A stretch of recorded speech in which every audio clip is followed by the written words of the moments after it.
The Oslo Accords were a pair of agreements signed between Israel and the Palestinian Liberation Organization, PLO, in 1993. The first agreement was known as the Oslo I Accord. It was signed in Washington, D.C. on September 13, 1993, and the second agreement, known as the Oslo II Accord, was signed in Taba, Egypt on September 28, 1995. The Oslo Accords marked the start of the Oslo process, a peace process aimed at achieving a peace treaty based on Resolution 242 and Resolution 338 of the United Nations Security Council. The agreements resulted in both the recognition of Israel by the PLO and the recognition by Israel of the PLO as the representative of the Palestinian people and as a partner in bilateral negotiations. Among the notable outcomes of the Oslo Accords was the creation of the Palestinian National Authority, which was tasked with conducting limited Palestinian self-governance over parts of the West Bank and Gaza Strip. The Oslo Accords were a significant milestone in Israeli-Palestinian relations and have been widely studied and debated by scholars and policymakers alike. The Oslo I Accord, also known as the Declaration of Principles on Interim Self-Government Arrangements, was signed on September 13, 1993 in Washington, D.C. between the Palestinian Liberation Organization and Israel. The accord was an attempt to establish a framework that would lead to the resolution of the ongoing Israeli-Palestinian conflict. The Oslo Accords marked the start of the Oslo process, a peace process aimed at achieving a peace treaty based on Resolution 242 and Resolution 338 of the United Nations Security Council, and at fulfilling the right of the Palestinian people to self-determination. The Oslo process began after secret negotiations in Oslo, Norway, resulting in both the recognition of Israel by the PLO and the recognition of Israel of the PLO as the representatives of the Palestinian people and as a partner in bilateral negotiations. Among the notable outcomes of the Oslo Accords was the creation of the Palestinian National Authority, which was tasked with conducting limited Palestinian self-governance over parts of the West Bank and Gaza Strip, an international acknowledgement of the PLO as Israel's partner in permanent status negotiations about any remaining issues revolving around the Israeli-Palestinian conflict. The Oslo II Accord was signed on September 28, 1995 between Israel and the Palestine Liberation Organization in Taba, Egypt. The accord is also known as the Interim Agreement on the West Bank and the Gaza Strip.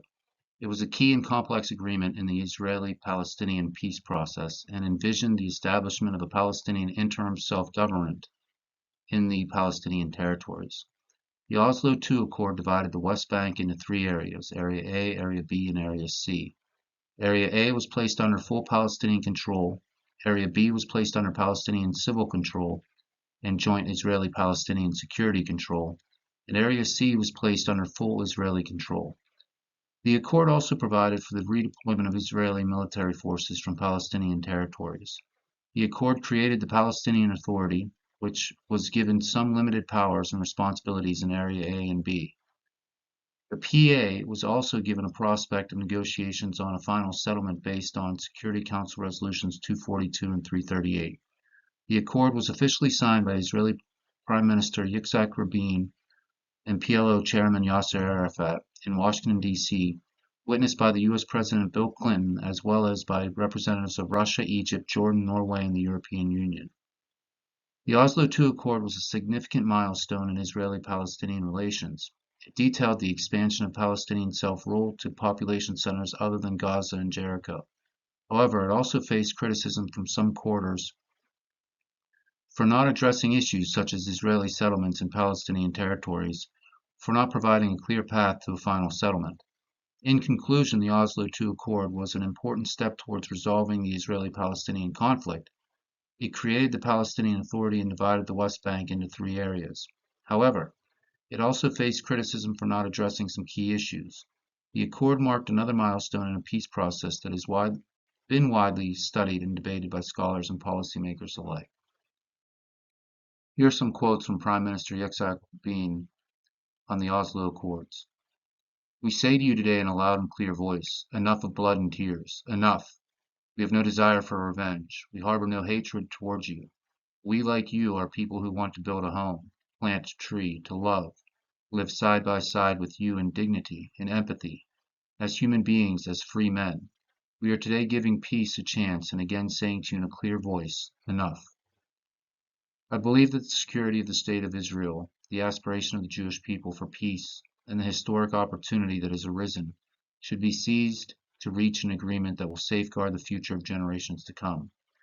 We must think differently, look at things in a different way. Peace requires a world of new concepts, new definitions. We must fight terrorism as if there's no peace process and work to achieve peace as if there's no terror. Yasser Arafat's quotes on peace.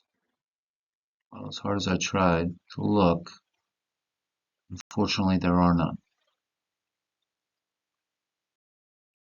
Security Council Resolution 242 was adopted unanimously by the United Nations Security Council on November 22, 1967, following the Six-Day War. The resolution was sponsored by British Ambassador Lord Caradon and was one of the 5 drafts under consideration. It called for the withdrawal of Israeli forces from territories occupied in the recent conflict and affirmed the right of every state in the region to live in peace within secure and recognized boundaries. The resolution emphasized the inadmissibility of the acquisition of territory by war and called for a just and lasting peace in which every state in the area can live in security. Security Council Resolution 338 was adopted unanimously on October 22, 1973, following the Yom Kippur War. The resolution called for an immediate ceasefire and negotiations between the parties concerned, based on the principles outlined in Resolution 242. It also called for the implementation of Resolution 242 in all its parts. Thanks for watching the second broadcast of No News. Please send any questions or comments to nonewslive@outlook.com. Come back soon. Thanks.